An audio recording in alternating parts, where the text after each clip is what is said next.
As students, our studies occupy our brains. We are consumed by studying, homework, and applying to internships.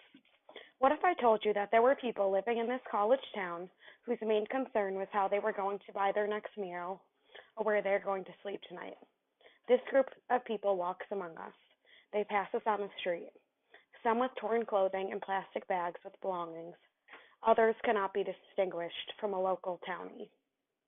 These are the homeless, the people we often forget exist in a small town such as State College. In the next few minutes, I'm going to discuss what defines homelessness, the implications of homelessness, and how you can help. Some statistics about these definitions. Food insecurity is estimated between 20 to 40% in college students. Food insecurity has a higher rate in California and in the community college population. An estimated average of 13% of community college students may be homeless or have experienced homelessness in the past, and housing insecurity is as high as 50% in community college students.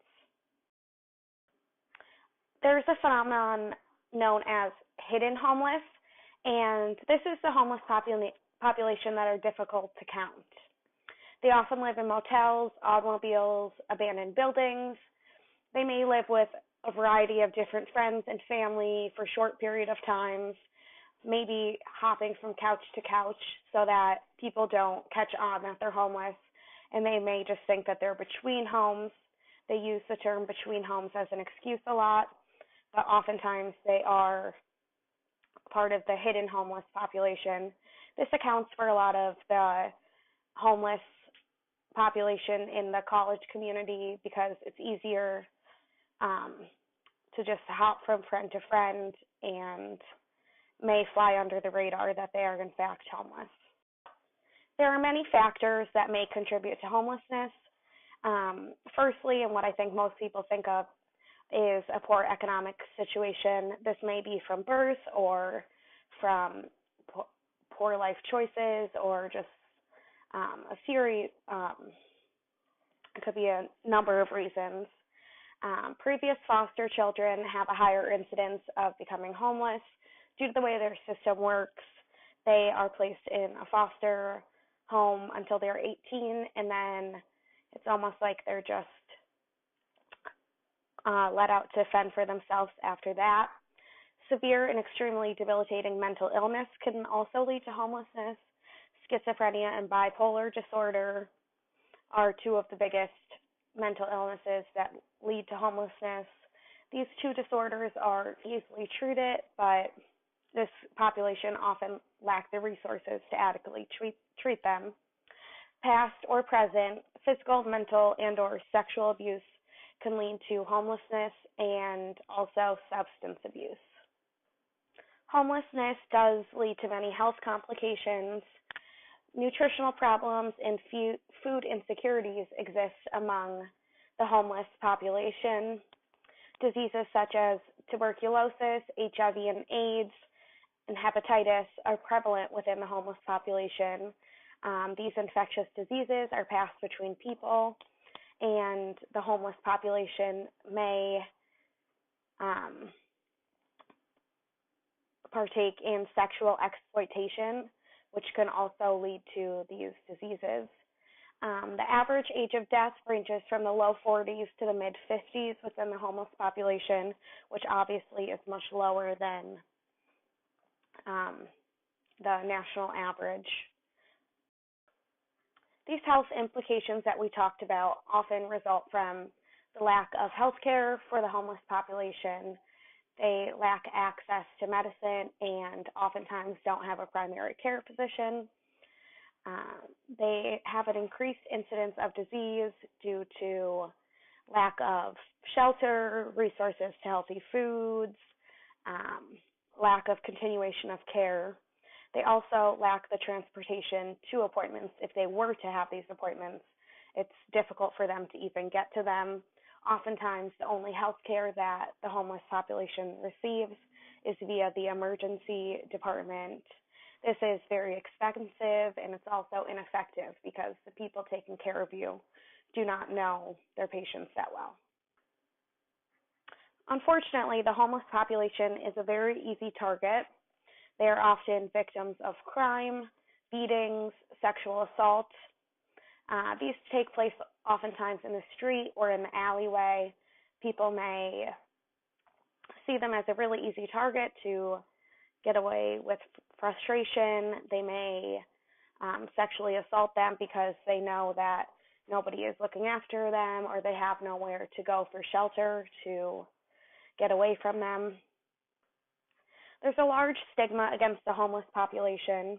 Many times think of only men as the homeless population, but women and families are actually the biggest growing homeless population.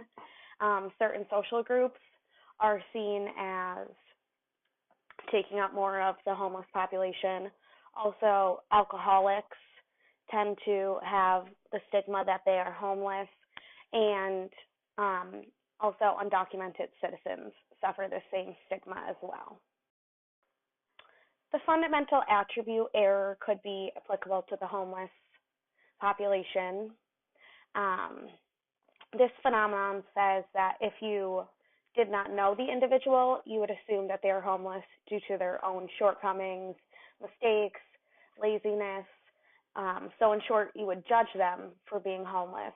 But if you did know the individual, you would believe that they became homeless due to situational issues, and you would be more inclined to want to help them and believe that they are in this situation just due to something that situationally went wrong, not due to their own shortcomings. Although many people may not believe that homelessness is an issue in college towns, it is in fact a huge issue, and it is growing year after year. There is a program in State College to aid homeless Penn State students and surrounding community members.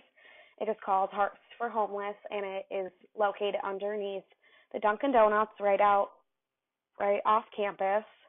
Hearts for Homeless provides supportive programs and supplies to the homeless and those who are at risk for becoming homeless. So if you're having financial issues and you still have a place to live, you are also able to seek help from Hearts for Homeless.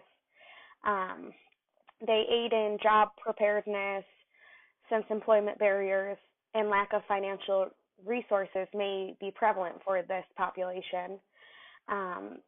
These clients have access to resume workshops, professional attire, and job search assistance to help them get through this trying time. As college students in the community, we have the opportunity to give back to this population.